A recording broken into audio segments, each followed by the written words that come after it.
नमस्कार मेरे प्यारे साथियों, स्वागत है आप सभी का मेरे यूट्यूब चैनल आदि सर की मेस में। आज की क्लास में हम करने वाले हैं मॉडल पेपर नंबर 2। तो स्टार्ट करते हैं। क्वेश्चन नंबर फर्स्ट क्या बोलता है? Rational number are not associative for. मतलब कि रेशनल नंबर के लिए एसोसिएटिव प्रॉपर्टी किसके लिए फॉलो नहीं होती है? एडिशन के लिए फॉलो होती है, मल्टीप्लिकेशन के लिए भी फॉलो होती है, लेकिन डिवीज़न के लिए फॉलो नहीं होती। तो इसका आंसर आ जाएगा कि नॉट एसोसिएटिव फॉर। तो आंसर आ जाएगा डी, डिवीज़न। नेक्स्ट क्वेश्चन है, while transposing the plus sign change. Plus का साइन ट्रांसपोजिशन होके कौन से साइन में कन्वर्ट हो जाता है? तो आंसर आएगा सी, इन माइनस। ये माइनस के अंदर क्या हो जाता है? कन्वर्ट हो जाता है। नेक्स्ट क्वेश्चन क्या दिया हुआ है? The line joining the opposite points of a quadrilateral is called. Quadrilateral के अपोजिट पॉइंट को मिलाने वाला लाइन सेगमेंट क्या कहलाता है? तो जैसे सपोज करो ये एक क्वाड्रिलेटरल है, इस क्वाड्रिलेटरल के अपोजिट पॉइंट्स ये और ये है, इन दोनों को मिलाने वाला लाइन सेगमेंट क्या कहलाता है? डायगोनल कहलाता है। तो आंसर क्या आ जाएगा आपके पास? डायगोनल आ जाएगा। Next question, which of the following numbers whose square will have 1/8 units place. मतलब दिए हुए नीचे के नंबर्स के अंदर किसका स्क्वायर यूनिट डिजिट पर 1 प्लेस रखता है? मतलब यूनिट डिजिट 1 रखता है। तो 9 का स्क्वायर क्या होता है? हम यूनिट डिजिट का स्क्वायर करेंगे। 9 का स्क्वायर क्या होता है? 81। तो 1 आ रहा है, तो ये आपका क्या हो जाएगा? आंसर। नेक्स्ट क्या दिया हुआ है? How many perfect cube numbers are there in between 1 to 1000। आपने छोटी क्लास से ही पढ़ा होगा कि बिटवीन वर्ड का अगर यूज़ होता है तो 1 और 1000 ये दोनों के दोनों काउंट नहीं होंगे। तो इनके बीच में कौन कौन से नंबर आते हैं? इनके बीच में 2 का क्यूब, 3 का क्यूब, 4 का क्यूब, 5 का क्यूब, 6 का क्यूब, 7 का क्यूब, 8 का क्यूब और 9 का क्यूब। तो 1 और 1 से लेकर 10 तक क्यूब होते हैं 1000 के लिए। तो 1 तो काउंट नहीं होगा और 10 वाला भी काउंट नहीं होगा। तो आपका आंसर आएगा इसमें 8। यहाँ पर 18 नहीं है, यहाँ पर 8 है। ये आपका क्या हो जाएगा? आंसर हो जाएगा। बढ़ते हैं नेक्स्ट क्वेश्चन की तरफ। A basket contains 50 apples and 5 orange. 15 तो एप्पल्स है और 5 आपके पास क्या है? ऑरेंज है। What is the ratio of number of orange to apples. यहाँ ध्यान से देखना, ऑरेंज लिखा हुआ है तो ऑरेंज कितने दिए हुए हैं? 5 दिए हुए हैं। रेशो एप्पल कितने दिए हुए हैं? 15 दिए हुए हैं। आप ये जानते होंगे कि रेशो को सिंपलेस्ट फॉर्म में लिखते हैं। तो 5 1 जा 5 और 5 3 जा 15। तो 1:3 आपका क्या हो जाएगा? आंसर। चलो ठीक है, नेक्स्ट क्वेश्चन की तरफ देखते हैं। इम्पोर्टेंट क्वेश्चन है और बहुत अच्छा क्वेश्चन है। The total number of terms in the expressions 8x² + 2xy + 3x² + 2y² + 2x² is 3254। आपको नंबर ऑफ टर्म्स बतानी है। तो ध्यान से सुनना, x² वाली कितनी टर्म है? 1 और 1 2 और 1 3। तीनों मिला के एक टर्म बनेगी नहीं बनेगी? तीनों मिला के एक टर्म बन जाएगी। 8 और 3 11, 11 और 2 13x²। ये बन गई एक टर्म। 2xy वाला और कोई टर्म है क्या? नहीं है, तो ये एक टर्म आपकी। उसके बाद आपके पास क्या बचा? 2y²। तो ये 2y² और कोई है क्या y² वाली टर्म? नहीं है। तो 1 2 3 टोटल टर्म कितनी हुई? 3। आधे से ज़्यादा बच्चे क्वेश्चन गलत करके आएंगे। वो काउंट करेंगे 1 2 3 4 5 और यहाँ 5 पे राइट लगा के आ जाएंगे, जो कि आंसर होगा गलत। चलो ठीक है, नेक्स्ट क्वेश्चन की तरफ बढ़ते हैं। Meaning of 2⁵ divide 2⁵2। ये क्वेश्चन एक्सपोनेंट का है। अगर आपको दिया हुआ है बेस सेम है, बीच में डिवाइड का साइन है, तो पावर आपस में क्या हो जाती है? माइनस हो जाती है। तो 5 - 2 क्या यहाँ पे है? नहीं है। 2⁵5 - 2 कहाँ है? ये रहा। ये आपका क्या हो जाएगा? आंसर। बढ़ते हैं नेक्स्ट क्वेश्चन की तरफ।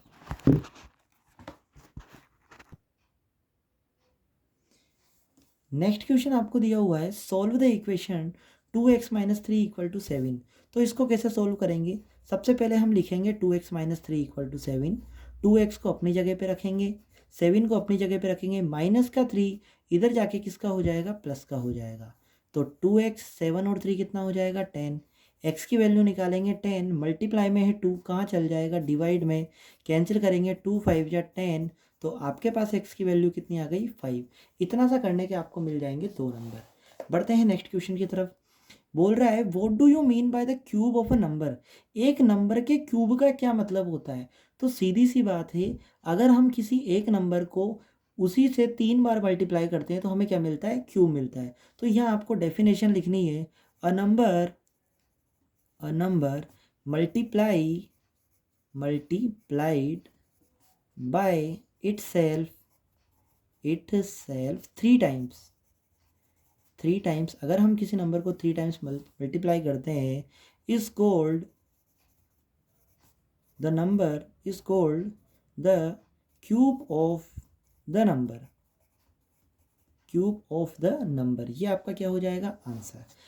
चलो ठीक है, नेक्स्ट आपको क्या दिया हुआ है, आपको दिया हुआ है the marked price of bicycle की marked price of bicycle MP दिया हुआ है आपको 500, डिस्काउंट दिया जाता है 20% का on the marked price of the bicycle. तो find the purchase price of bicycle, तो आपको बताना है सीपी कितना है। ध्यान से मेरी बात को सुनना, 500 रुपीज़ की चीज़ थी, आपको 20% का डिस्काउंट मिला है। डिस्काउंट मतलब क्या करेंगे माइनस, तो 500 का 20% आपको डिस्काउंट दिया हुआ है, 500 अपनी जगह पे, 500 का 20% कितना होगा 20/100, जीरो से जीरो कैंसिल तो ये 20। सॉल्व करेंगे 500 माइनस 5 कितना बचा आपके पास 50 को 2 से करेंगे 100, आंसर आ जाएगा आपके पास 400 रुपीज़। ये आपका क्या हो जाएगा आंसर। देखो नेक्स्ट क्वेश्चन क्या कहता है, नेक्स्ट क्वेश्चन आपको बोल रहा है कि read the following statement and marked true और फॉल्स। ट्रू और फॉल्स आपको बताने हैं। द वैल्यू ऑफ 12 की पावर 0 इज़ 1, तो ये बात तो सत्य है कि किसी भी वेरिएबल की पावर 0 अगर आती है तो आंसर क्या होता है 1, तो ये क्या हो जाएगा आपका ट्रू। नेक्स्ट क्वेश्चन है द वैल्यू ऑफ -4 की पावर -2 इज़ 1/16, तो देखते हैं, हमें नहीं पता। देखो -4 की पावर कितना है -2, अगर हम इसको नीचे लेके जाते हैं तो -4 की पावर कितना हो जाएगा 2, और इसको सोल्व करेंगे तो 1/4 की पावर 2 का मतलब 16 होता है, माइनस पर पावर इवन है इसलिए आंसर प्लस का आएगा, तो ये भी क्या हो जाएगा राइट हो जाएगा। 3 की पावर 3 मल्टीप्लाई 3 की पावर 4 मल्टीप्लाई 3 की पावर 5 का मतलब 3 की पावर 30 होता है क्या। तो हम ये जानते हैं बेस सेम है और बीच में अगर मल्टीप्लाई का साइन है तो पावर आपस में प्लस होगी, 3 और 4 7, 7 और 5 12, तो 3 की पावर तो 12 आनी चाहिए थी, तो ये क्या हो जाएगा आपका फॉल्स हो जाएगा। द वैल्यू ऑफ 2 की पावर 3 ब्रैकेट होल पावर 2, तो 3 2 जा कितना हो जाएगा 6, तो 2 की पावर 6 आना चाहिए, यहाँ पर 2 आ रहा है, तो ये भी आपका क्या हो जाएगा फॉल्स हो जाएगा। अब बढ़ते हैं नेक्स्ट क्वेश्चन की तरफ, ध्यान से देखो। Area of the 4 walls of the room 2 bracket क्या आएगा, हम ये जानते हैं कि 4 दीवार का जो क्षेत्रफल होता है, मतलब चारों दीवारों का जो एरिया होता है वो क्यूबॉइड का एल ऐसे होता है, और क्यूबॉइड का एल ऐसे क्या होता है 2h bracket l plus B, तो 2 तो दिया हुआ है, आप क्या लगाओगे यहाँ पर h लगा दोगे, यहाँ आपको दिया भी हुआ है कि h स्क्वायर आएगा या h आएगा। All the faces of a cube, cube के जो फेस होते हैं, all the faces of a cube are rectangles होते हैं या कॉन्ग्रुएंट होते हैं, आपको ये बताना है कि फेसेस ऑफ क्यूब जो होते हैं वो कॉन्ग्रुएंट होते हैं या रेक्टेंगल्स होते हैं। हम ये जानते हैं क्यूब के फेस जो होते हैं वो तो स्क्वायरिकल शेप के होते हैं, तो यहाँ स्क्वायरिकल तो नहीं दिया हुआ, यहाँ तो कॉन्ग्रुएंट दिया हुआ है, तो आंसर आपका क्या आ जाएगा कॉन्ग्रुएंट आ जाएगा। फिर आपको क्या दिया हुआ है, area of the base of the room, room के बेस का एरिया दिया हुआ है 12 मीटर स्क्वायर। फिर आपको दिया हुआ है हाइट 3 मीटर। वॉल्यूम, हम ये जानते हैं कि वॉल्यूम का जो फॉर्मूला होता है वो होता है area of base into height, मैंने आपको बताया हुआ है किसी भी फिगर के वॉल्यूम का फॉर्मूला होता है area of base into height. यहाँ एरिया ऑफ बेस है 12 और हाइट आपको दी हुई है 3, तो 12 3 जा कितना हो जाएगा 36, तो आपके पास आ जाएगा 36 मीटर क्यूब। बढ़ते हैं नेक्स्ट क्वेश्चन की तरफ। नेक्स्ट क्वेश्चन आपको दिया हुआ है the perimeter of square park will be, कि स्क्वायर पार्क का पेरीमीटर क्या होगा, तो 2 इंटू साइड होगा या 4 इंटू साइड। सीधी सी बात है, स्क्वायर का जो पेरीमीटर होता है वो 4 मल्टीप्लाई साइड होता है, तो आंसर हो जाएगा 4 मल्टीप्लाई साइड। चलो ठीक है, कॉलम को क्या करना है, अब आपको मैच करना है। हर क्वेश्चन 1 मार्क्स का है। 4 7 जा 28p कहाँ पे है, ये रहा, तो इसका कितना आ जाएगा 28p आ जाएगा। -4p मल्टीप्लाई 7p, तो 4 7 जा 28 p स्क्वायर माइनस का कहाँ रहा, ये रहा। 4 7 जा 28 माइनस का 28 p इंटू पी स्क्वायर और q, तो ये कहाँ पे है, ये रहा। बचा हुआ किसका हो जाएगा, ये सोचना ही नहीं है। ठीक है, बढ़ते हैं नेक्स्ट क्वेश्चन की तरफ। अब ध्यान से देखो, आपको क्या दिया हुआ है, आपको दिया हुआ है the following graph shows the temperature of a patient in a hospital recorded every hour, आपको रिपोर्ट दी हुई है। यहाँ पर आपको वाई एक्सिस पर जो भी दिया हुआ है वो टेम्परेचर दिया हुआ है सेंटीग्रेड के अंदर, और आपको यहाँ पर जो एक्स एक्सिस पे दिया हुआ है वो आपको टाइम दिया हुआ है। तो क्वेश्चन नंबर फर्स्ट क्या कह रहा है, what was the patients temperature at 1 PM।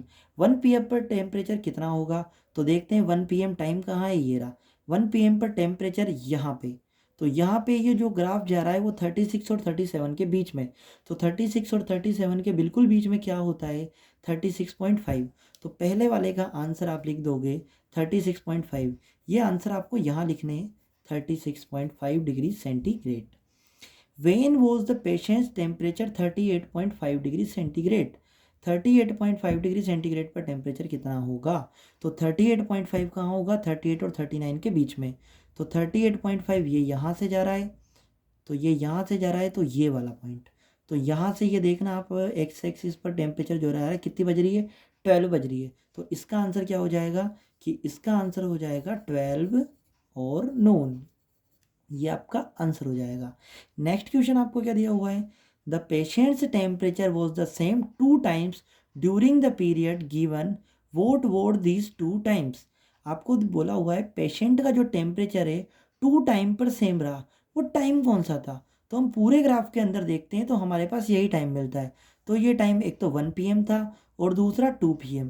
तो इसका आंसर अपन लिख देंगे थर्ड वाले का कि 1 PM टू 2 PM, कि 1 PM और 2 PM से लेकर क्या हुआ टाइम जो था, मतलब जो टेम्परेचर था वो क्या था सेम बना हुआ था। यहाँ पर आपको बोला हुआ है टेम्परेचर वॉज द सेम। तो आपने क्या करा टाइम देखा इसके अंदर कि 1 से लेकर 2 तक क्या था टेम्परेचर सेम था, तो 1 PM टू 2 PM मैंने आपके लिए आंसर लिख दिया। नेक्स्ट क्वेश्चन है what was the temperature at 1.30 PM। 1:30 बजे टेम्परेचर जो है वो क्या था। तो हम देखते हैं 1 और 2 के बीच में 1.30 होता है, तो यहाँ से टेम्परेचर ये तो सेम टेम्परेचर था और सेम टेम्परेचर कितना था 36.5। तो हम लिखेंगे फोर्थ वाले में कि व्हाट वाज द टेम्परेचर 130, तो आप लिखोगे कि 36.5 degree centigrade. 36.5 degree centigrade temperature at कितना था 130, कि 130 पर टेम्परेचर इतना था। फिर बोला है how did you arrive at your answer, आप अपने आंसर कैसे पहुँचे। तो आप क्या लिखोगे यूजिंग बाय ग्राफ का यूज़ करके पहुँचे, क्योंकि आपने ग्राफ दिया हुआ है उसका हमने यूज़ किया और हम क्या करें हम यहाँ पर पहुँच गए हमारे आंसर तक। बढ़ते हैं नेक्स्ट क्वेश्चन की तरफ। देखिए आपको क्या दिया हुआ है next question, There are 2401 students in a school. The PT teacher wants to make them stand in rows and columns in such a way that the number of rows is equal to the number of columns. आपको क्या करना है find the number of rows. Number of rose find करनी है। 2401 student आपको दिए हुए हैं, तो आपको क्या करना है नंबर ऑफ रोज फाइंड करनी है। तो ध्यान से मेरी बात को सुनो, अगर आपको ऐसी कंडीशन मिलती है कि आपको नंबर ऑफ रोज़ और नंबर ऑफ कॉलम आपको सेम करने और उसके बाद आपको नंबर ऑफ रोज़ फाइंड करनी है, तो आप क्या करोगे जो भी नंबर आपको दिया हुआ है उसका आप क्या करोगे आप स्क्वायर निकालोगे। तो 2401 का आप क्या करोगे स्क्वायर निकालोगे। तो हम स्क्वायर कैसे निकालते हैं प्राइम फैक्टराइजेशन मेथड से देखते हैं। 4 और 2 6, 6 और 1 7, 3 का डिविजिबिलिटी रूल काम नहीं कर रहा, तो एक काम करते हैं 7 से डिवाइड करते हैं। 7 से करोगे 7 3 सा 21, 24 में से 21 गए तो कितने बचे 3 और 0 30 हुआ, तो 7 4 जा 28, कितने बचे 30 में से 28 गए 2, 21 7 3 जा 21। हमें बहुत अच्छे से याद है 7 का क्यूब है, तो 7 से जाएगा 7 4 जा 28, कितने बचे आपके पास 34 में से 28 गए तो 6 बचे 63, 7 9 जा 63।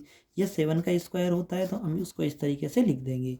आपके पास क्या बताना है find the number of rows, तो नंबर ऑफ रोज़ आपको फाइंड करनी है। तो हम ये देखते हैं कि 2401 को हम क्या लिख सकते हो, 2101 को आप लिख सकते हो 7 इंटू 7, 7 इंटू 7, 7 किसका होता है यहाँ 7 आ जाएगा और यहाँ पर 7 आ जाएगा, तो जो भी आंसर आएगा आपका वो होगा 49।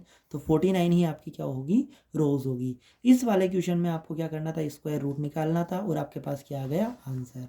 नेक्स्ट क्वेश्चन की तरफ बढ़ते हैं। क्या दिया हुआ है अ table marked 15,000 is available for 14,400, find the discount and discount %। तो ध्यान से देखना आपको डिस्काउंट दिया हुआ है वो कितने का है 15,000 रुपीज़ की चीज़ थी, आपको इतने रुपए में पड़ गई 14,400 में। तो कितने का डिस्काउंट मिला आपको? 600 रुपीज़ का आपको डिस्काउंट मिल गया। 600 का डिस्काउंट मिला, आपको डिस्काउंट परसेंट निकालना है। सबसे पहले याद रखना फॉर्मूला आप लिखोगे। डिस्काउंट परसेंट का फॉर्मूला होता है discount upon MP multiply 100। Discount कितने का मिला आपको? हमें डिस्काउंट मिला 600 रुपीज़ का। MP कितना है? MP आपको दिया हुआ देखो, मार्क डेट 15,000, तो MP कितना है? 15,000 मल्टीप्लाई में क्या लिखेंगे? 100। 20 से 20 कट गई, 10 से 10 कट गई। अब ध्यान से देखना, 15 4 जा 60, तो आंसर आ जाएगा आपके पास 4%। तो याद रखना इसके दो आंसर है, डिस्काउंट तो 600 रुपीज़ और आपके पास ये। तो आप पेपर के अंदर जो लिखोगे वो इस तरीके से लिखोगे कि डिस्काउंट जो मिला हमें वो मिला है हमें 600 रुपीज़ का, और हमें जो डिस्काउंट परसेंट मिला है वो मिला है 4% का। ये आपका क्या हो जाएगा? आंसर। चलो बढ़ते हैं नेक्स्ट क्वेश्चन की तरफ, ध्यान से मेरी बात सुनना। एक स्कूल है, school has 8 periods a day each of 45 minutes duration. एक स्कूल में हर दिन 45 मिनट का पीरियड आता है और टोटल पीरियड कितने आते हैं? 8। तो मैं आपके पास लिखूंगा पहली बात तो टाइम, और उसके बाद मैं लिखूंगा पीरियड। एक टेबल बनाते हैं अपन। मैंने आपको बोला हुआ है इन्वर्स रिलेशन आता है या डायरेक्ट रिलेशन आता है। सबसे पहले हम क्या करेंगे? एक टेबल बनाएंगे। ठीक, टेबल में लिखेंगे हम टाइम, और यहाँ पर लिख देंगे हम इन मिनट। ठीक है, इन मिनट लिख देंगे। चलो ठीक है, देखते हैं। टाइम 45 मिनट के टाइम अगर आता है तो पीरियड कितने आते हैं? 8 पीरियड आते हैं। How long would each period, आपको क्या करना है? पीरियड फाइंड करना है। ठीक है, if the school has 9 period a day, एक दिन में अगर 9 पीरियड आते हैं तो how long would each period be, मतलब आपको टाइम फाइंड करना है assuming the number of school hours to be the same. School जो का जो टाइम है वो तो सेम ही रहता है, लेकिन आपको क्या करना है? इसको x मान लेना है। ठीक है, अब ध्यान से मेरी बात सुनो। एक दिन में स्कूल के अंदर 8 पीरियड आते हैं तो 45 मिनट्स का एक पीरियड होता है। अब आपने पीरियड बढ़ा दिए तो टाइम क्या होगा? बढ़ेगा या कम होगा? ये आपको फाइंड करना है। देखो ध्यान से क्या दिया हुआ है, आपको बोला हुआ है school hours to be the same, मतलब स्कूल के टाइम में कोई चेंज नहीं है। स्कूल अगर 6 घंटे चलता था तो 6 घंटे ही चलेगा, 5 घंटे चलता था तो 5 घंटे ही चलेगा। तो ये बात कंफर्म हो गई। पीरियड अगर आप बढ़ाओगे तो टाइम क्या होगा? कम होगा। अगर आप पीरियड बढ़ाओगे टाइम कम होगा, तो रिलेशन कौन सा हुआ? इनवर्स। तो आप लिखोगे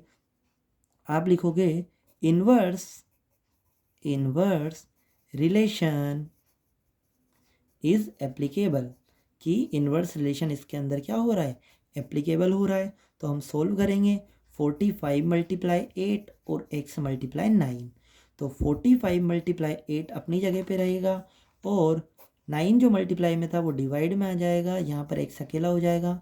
9 5 जा 45, 8 5 जा 40, तो x की वैल्यू आ गई आपके पास 40। तो आंसर आपके पास आएगा 40 मिनट्स, कि 40 मिनट्स का आपके पास क्या होगा? एक पीरियड होगा। बढ़ते हैं नेक्स्ट क्वेश्चन की तरफ। दिया हुआ है if x equal to 1/2, y equal to 2/3 and z equal to ये। तो ध्यान से मेरी बात सुनना, 1/8 x की जगह क्या लिखोगे आप? 1/2 मल्टीप्लाई, y की जगह क्या लिखोगे आप? 2/3 मल्टीप्लाई, z की जगह क्या लिखोगे आप? 1/3। चलो सॉल्व करते हैं।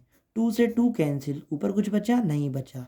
तो 1 8 और यहाँ है 3 3 जा 9, 3 3 जा 9 और 9 8 जा 72। तो 1/72 आपका आंसर। कितना सिंपल सा क्वेश्चन दिया हुआ है आपको, इसके 4 मार्क्स मिल रहे हैं। नेक्स्ट क्वेश्चन इंपॉर्टेंट है, बहुत बार करवा रखा है पेपर में, आता भी है, हर बार अपन लेते भी है। Water is pouring into a cuboidical reservoir at the rate of 60 litre per minute. If the volume of reservoir is 108 metre cube, find the number of hours. याद रखना नंबर ऑफ आवर्स पूछा है, और यहाँ आपको मिनट के अंदर दिया हुआ है per minute. Will take to fill the reservoir. तो ध्यान से मेरी बात सुनो, चलो इस क्वेश्चन को मैं एक्सप्लेन करता हूँ। देखो क्वेश्चन एक अच्छा क्वेश्चन है। देखो आपको ये दिया हुआ है, बिल्कुल इसने फिगर भी बना रखा है, और क्या चाहिए अपन को? ये एक पाइप है, इस पाइप में से जो आ रहा है ना उसकी स्पीड है 60 लीटर पर मिनट। ठीक है, ये मिनट में दी हुई है, और ये क्यूबॉइडिकल जो रिजर्वर है ना, इसकी कैपेसिटी 108 मीटर क्यूब दी हुई है।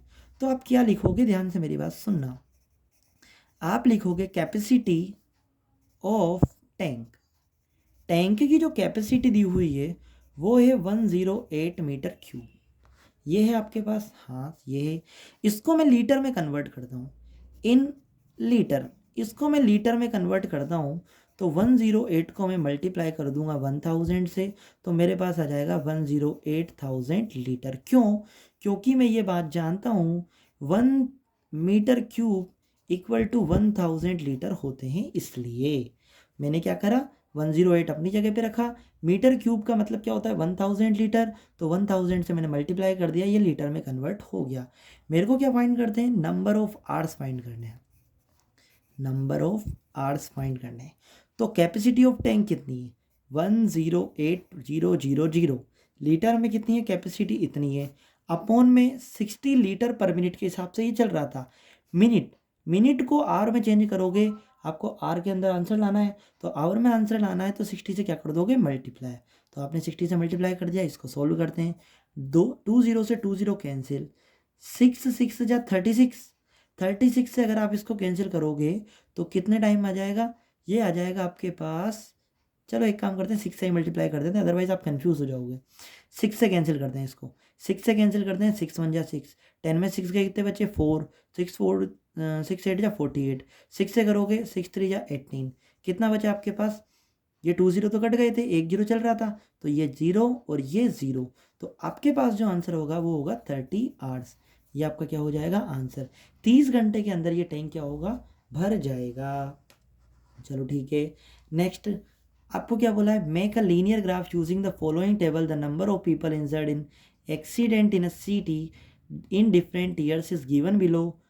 तो आपको क्या करना है, ग्राफ बनाना है, ये वाला ग्राफ बनाना है। किस तरीके से बनाएंगे आओ देखते हैं। आपको बोला हुआ है ईयर दिए हुए हैं और नंबर ऑफ इंजर्ड पीपल दिए हुए हैं, तो ध्यान रखना जो फर्स्ट में दिया होता है उसको एक्स एक्सिस पे रिप्रेजेंट करते हैं, जो सेकंड में दिया होता है उसको वाई एक्सिस पे रिप्रेजेंट करते हैं। तो आओ हम रिप्रेजेंट करते हैं। सबसे पहले ये वैसे आपको ग्राफ के अंदर बनाना है, इसके अंदर ग्राफ नहीं दिया हुआ तो कोई बात नहीं, अपन तो बना लेते हैं। सबसे पहले आप एक लाइन खींचोगे, ये होगा वाई एक्सिस, और अब आप खींचोगे वो होगा आपका एक्स एक्सिस। दिख नहीं रहा सही से, अब दिख जाएगा। ये आप ड्रॉ करोगे एक्स एक्सिस पे, ये एक्स एक्सिस को क्या करेगी, रिप्रेजेंट करेगी। अब मेरी बात ध्यान से सुनना, देखो ये दिख रहा है आपको, आप क्या करोगे, बिल्कुल बेसिक सा लोगे, 2017 से स्टार्ट करना है, ये आपका 2017, ये 2018, 2019, 2020 और 2021, बिल्कुल फिक्स गैप होना चाहिए। वैसे आपको ये ग्राफ मिलेगा वहाँ पे, लेकिन यहाँ पर ग्राफ नहीं है तो अपन एक्सप्लेन कर देते हैं। ये 2017 में लिख देता हूँ यहाँ पर, ये 18, ये 19, ये 20 और ये 21, ये हमने लिख दिया। अब आप क्या करोगे, आपको ये दिया हुआ है 12 से लेके 32 तक दिया हुआ है, तो अपन क्या करते हैं यहाँ पर, इसने यहाँ पर 23 भी दिया हुआ है, तो अपन स्टार्ट करते हैं 4 का गैप ले लेते हैं अपन, 4 का गैप ले लेते हैं, है ना। तो 4 का गैप ले लेते हैं, या फिर अपन 8 का गैप भी ले सकते हैं। 17 भी दिया हुआ है आपको, तो 2 का गैप ले लेते हैं। अपन एक काम करते हैं, 12 से स्टार्ट करते हैं, 12 से स्टार्ट करेंगे तो 12, 14, 16, 18 ज़्यादा हो जाएगा, 12 से ही ले लेते हैं अपन इसको। यहाँ से अपन लेते हैं 12, 12 के बाद अपन करते हैं 4 का गैप, 12 और 4 16, 16 और 4 20, 20 और 4 24, फिर 4 28, ये आपके पास 32 और ये आपके पास 36। इस तरीके से ये ज़्यादा जाएगा, लेकिन हमें ज़्यादा की ज़रूरत नहीं है, जितनी ज़रूरत है उतना बना लेंगे। अब मेरी बात ध्यान से सुनो, क्या दिया हुआ है आपको 17, 2017 में 17 कहाँ आएगा, 17, 16 और 20 के बीच में क्या आता है, 18 आएगा, तो उसके थोड़ा सा नीचे क्या आ जाएगा, 17 आ जाएगा। ये आपका ग्राफ हो गया, ये पॉइंट आपका हो गया। फिर क्या होगा 18 पे 20, ये 18 पे आपको 20 बनाना है फिक्स, तो 18 पे आप 20 बना लोगे। फिर आपको दिया हुआ है 2019 पे 12, ये 19 और 19 पे बिल्कुल 12 ही बनाना है, तो ये बना दिया हमने। फिर आपको दिया हुआ है 20 पे 32, तो 20 पे आप सीधे चलोगे, यहाँ से देखोगे भाई 20 से आप सीधे चलोगे 32 इस जगह पे बिल्कुल, तो इस जगह पे 32 बन जाएगा। 21 पे 23 दिया हुआ है, तो ये 21 पे 24 से जस्ट थोड़ा सा नीचे, क्योंकि बीच में तो वो आ जाएगा 23। अब आप क्या करोगे, इनको ज्वाइन कर दोगे। तो सबसे पहले आप इन दोनों को ज्वाइन करो, तो इन दोनों को हमने ज्वाइन कर दिया। फिर हम बढ़ते हैं इसकी तरफ, इन दोनों को ज्वाइन कर देते हैं, ये हमने ज्वाइन कर दिया। फिर हम बढ़ते हैं इसकी तरफ, तो हमने इन दोनों को ज्वाइन कर दिया, और फिर अपन इसको ज्वाइन करते हैं, तो अपन ने इन दोनों को ज्वाइन कर दिया। ये आपका बन गया ग्राफ। एक बात का ध्यान रखना, देखो मैंने ये बना तो दिया, लेकिन ये थोड़ा सा गलत है। क्यों गलत है? क्योंकि मैंने यहाँ पर 2017 लिया है और यहाँ मैंने डायरेक्ट 12 से लिया है। तो याद रखना, आप यहाँ पर क्या करोगे, किंक बना दोगे। आपने सीखा होगा, इसको किंक बोलते हैं, मतलब ये 0 से स्टार्ट नहीं है यहाँ पे, लेकिन यहाँ पर गैप ज़्यादा है। यहाँ 2017-18 लिख सकता हूँ, यहाँ कोई दिक्कत नहीं होती, लेकिन यहाँ आपको किंक लगाना पड़ेगा। बढ़ते हैं नेक्स्ट क्वेश्चन की तरफ, ध्यान से देखो। नेक्स्ट क्वेश्चन आपको क्या दिया हुआ है, पाई चार्ट आपको बनाना है। The number of student in a hostel speaking different ways, और आपको ये दिया हुआ है। आप ये वाला क्वेश्चन भी कर सकते हो, आप ये वाला क्वेश्चन भी कर सकते हो। तो हम करते हैं, ध्यान से हम करते हैं क्वेश्चन नंबर फर्स्ट, क्योंकि ये वाला तो बहुत ही सिंपल है, ये तो आप मैंने बुक के अंदर कर ही रखा है। ये वाला नहीं करा, तो ये वाला मैं आपको बता देता हूँ। ध्यान से सुनो, जब भी आपको पाई चार्ट बनाना है, आप क्या निकालोगे, सबसे पहले सेंट्रल एंगल निकालोगे। तो central angle of Hindi, Hindi का सेंट्रल एंगल निकालते हैं। हिंदी का सेंट्रल एंगल कैसे निकालोगे आप, ध्यान से सुनो भाई। सेंट्रल एंगल अगर आप निकालना चाहते हो हिंदी का, तो सबसे पहले हिंदी के कितने स्टूडेंट है, 40 स्टूडेंट है, तो पहले लिख लो 40। टोटल स्टूडेंट कितने हैं, 72, वो नीचे लिख लो। मल्टीप्लाई 360, अगर आप सेंट्रल एंगल निकाल रहे हो तो मल्टीप्लाई 360 करना पड़ेगा। 72 से देखो, 36 10 जा 360 होते हैं, और 36 2 जा 72 होते हैं। 2 से इसको काटेंगे, 10 को काटोगे कितने टाइम, 5 टाइम। 40 को 5 से मल्टीप्लाई करोगे तो कितना आ जाएगा, 200। तो 200 डिग्री आपका क्या हो जाएगा, एंगल हो जाएगा। फिर ऐसे ही आप निकालोगे सेंट्रल एंगल ऑफ किसका, निकालोगे आप इंग्लिश का। इंग्लिश का सेंट्रल एंगल आपको पूरा लिखना है, मैं ऐसे ही लिख रहा हूँ, है ना, ये बात याद रखना। Central angle for English, English का निकालोगे तो 12/72 मल्टीप्लाई 360। पाई चार्ट सोल्व करने की बेस्ट ट्रिक ये है, आप एक बार कैंसिल करके देख लो कि इसको इससे कितनी बार कैंसिल किया है। तो हमने इसको कैंसिल करा था 5 टाइम, तो नेक्स्ट वाली स्टेप में आप डायरेक्ट कर दो 72 को 5 से, 12 5 जा कितना हो जाएगा, 60 डिग्री। अब किसके लिए निकालोगे आप, मराठी के लिए। मैंने आपको क्या सिखाया अभी, मैंने आपको बोला कि फर्स्ट वाली स्टेप में आप देख लो कैसे काटा है आपने, उसके बाद आप क्या करोगे, हर बार वैसे ही कैंसिल करोगे। फिर आपको क्या दिया हुआ है, ऊपर देखो ध्यान से, 9 दिया हुआ है, ये 9 दिया हुआ, तो 9 क्या बनाते हैं, 9/72 मल्टीप्लाई 360। 72 से काटोगे कितने टाइम, 5 टाइम। 9 5 जा कितने होते हैं, 45, तो 45 डिग्री आपका क्या हो गया, आंसर हो गया। फिर अब हम बढ़ते हैं किसकी तरफ, तमिल की तरफ। तो ये है आपका तमिल, कि तमिल के लिए एंगल निकालते हैं। तमिल के लिए एंगल निकालोगे तो आपको कितना दिया हुआ है, 7 दिया हुआ है। 7/72 मल्टीप्लाई 360, 72 से काटोगे 5 टाइम, 7 5 जा 35 डिग्री आपके पास ये आ गया। फिर आप बढ़ते हो आगे, अब आपको दिया हुआ है बंगाली। तो बंगाली की अगर हम बात करते हैं तो ये है आपके पास बंगाली। तो बंगाली की बात करते हैं तो बंगाली के कितने हैं आपके पास, देखना बंगाली के कितने, 4 है। तो ठीक है, 4 बनाते हैं।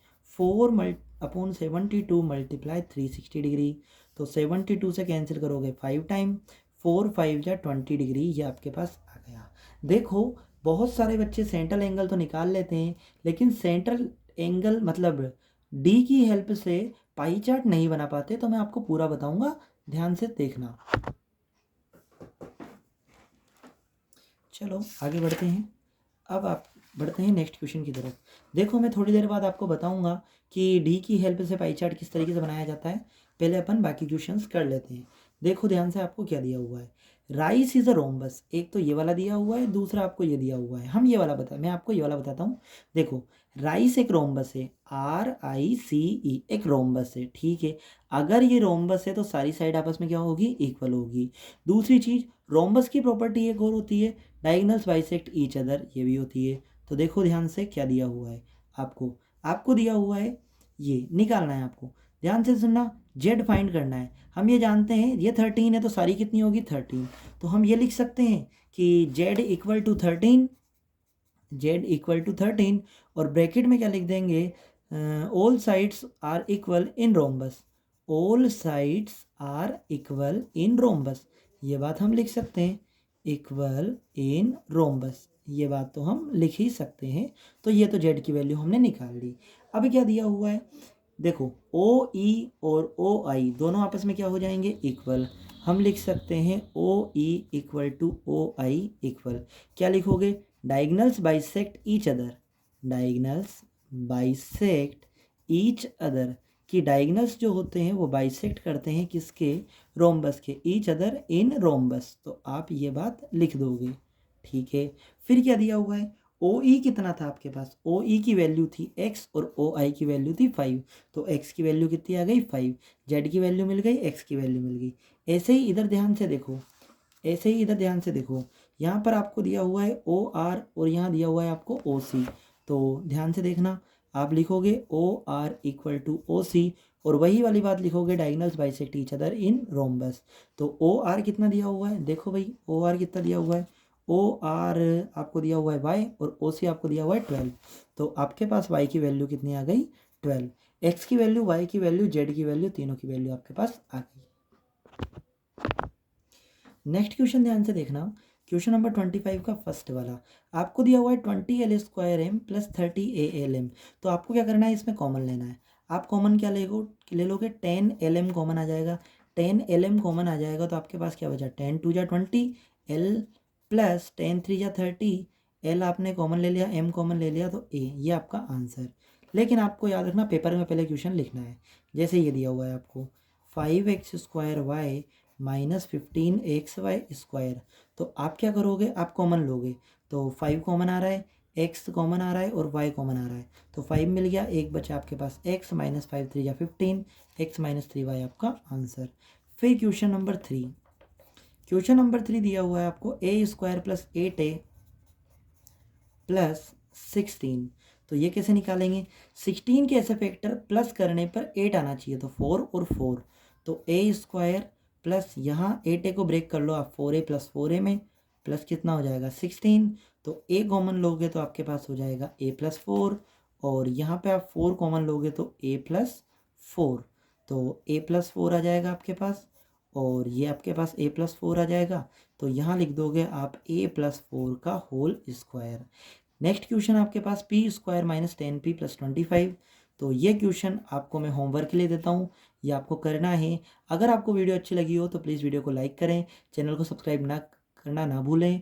अगर आपको मेरा पढ़ाने का तरीका अच्छा लगा हो तो प्लीज़ चैनल को सब्सक्राइब जरूर कर लें, वीडियो को लाइक ज़रूर करें। Thank you guys.